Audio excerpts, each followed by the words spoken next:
আসসালামু আলাইকুম। দেখেন আজকে আমি স্যুপ লুডুস রান্না করতেছি। ফার্স্টে আমি পানি বসালাম, পানি বসানোর পর আমি লুডুস দুটা ভেঙে দিলাম। এই যে নাড়াচাড়া করতেছি, নাড়াচাড়া করার পরে এখানে তেল, হলুদ, মরিচ, তারপরে একটা ডিম ভেঙে দিলাম। তারপর আপনার লুডুসের মশলা সেটাও দিয়ে দিব।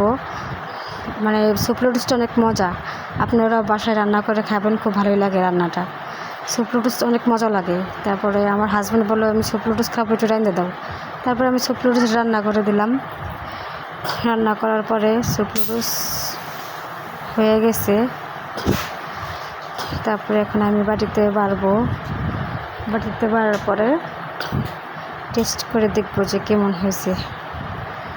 আপনারা সবাই মিলে লুডুস চা খাবেন আর দেখবেন কেমন হয়। দেখছেন, সবাই ভালো থাকবেন আর বেশি বেশি করে লাইক, শেয়ার, কমেন্ট করবেন আর আমাকে সাপোর্ট করবেন। সবাই ভালো থাকবেন।